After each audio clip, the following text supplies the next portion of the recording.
Welcome to CRB9 news. ఓటును ఇవ్వండి, ఆర్థిక స్వాతంత్ర్యాన్ని ఇస్తాం. గాంధీ, నెహ్రుల కల్పిత చరిత్రను మరిచిపోదాం, నిజమైన భారత త్యాగాలను గౌరవిద్దాం, మానవ హక్కులకు 100% భద్రతను కల్పిద్దాం, సమానత్వాన్ని ప్రోత్సహిద్దాం. పర్యావరణాన్ని కాపాడుకుందాం, ఆరోగ్యవంతులుగా జీవిద్దాం.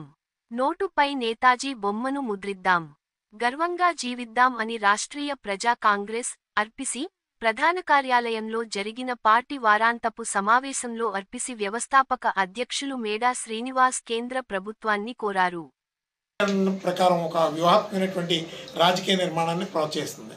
అదేవిధంగా ఈరోజు మహాత్మా గాంధీ, జవహర్లాల్ నెహ్రూ గారి చరిత్రని అందరికీ బావిగా మన యువతకి, అలాగే బాల్యం నుంచి కూడా వాళ్ళకి ఏదో ఒక కల్పిత చరిత్ర, అది ఆ కల్పిత చరిత్రని ఒక గొప్ప వీరోచిత చరిత్రగా వాళ్ళ బుర్రల్లో పెడుతూ వాళ్ళు ఒక గొప్ప జాతి నాయకులు, దేశ నాయకులు, ఈ సమాజానికి ఎంతో మేలు చేశారు, స్వాతంత్ర పోరాట యోధులు అన్నట్టుగా ఒక కల్పిత చరిత్రని పిల్లల్లోకి అలవాటు చేస్తున్నాం.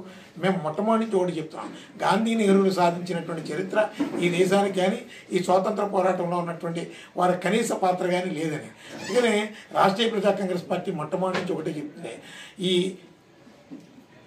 స్వాతంత్ర పోరాట సంగ్రామంలో వెన్నుచూపున పోరాటం చేసి యువతకి స్ఫూర్తిగా నిలిచినటువంటి ఏకైక వ్యక్తి నేతాజీ సుభాష్ చంద్రబోస్.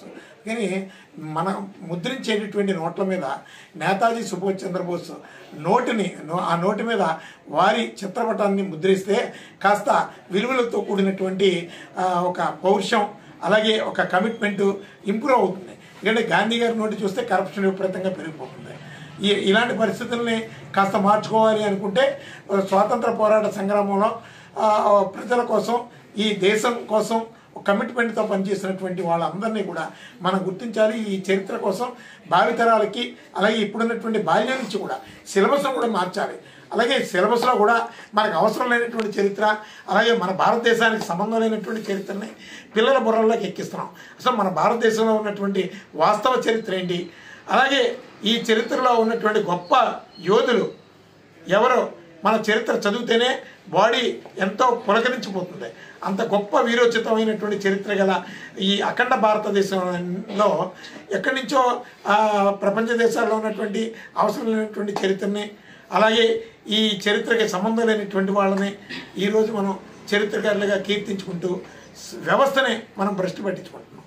అందుకని రాష్ట్రీయ ప్రజా కాంగ్రెస్ పార్టీ ఒక మార్పుతో కూడినటువంటి ఒక సమాజాన్ని, భద్రత కలిగినటువంటి సమాజాన్ని, అలాగే సంక్షేమాలు, పేదరికం లేనటువంటి సమాజాన్ని సాధించడమే ప్రధాన లక్ష్యంగా రాష్ట్రీయ ప్రజా కాంగ్రెస్ పార్టీ ముందుకు వెళుతుంది. అందుకని ఖచ్చితంగా భావితరాల భవిష్యత్తు దృష్ట్యా, అలాగే రాష్ట్రీయ ప్రజా కాంగ్రెస్ పార్టీ ఆధ్వర్యంలో ఒక ప్రారంభిస్తున్నటువంటి మహోన్నతమైనటువంటి మరో స్వాతంత్ర పోరాట ఉద్యమంలో ప్రతి యువత కూడా భాగస్వాములు కావాలి.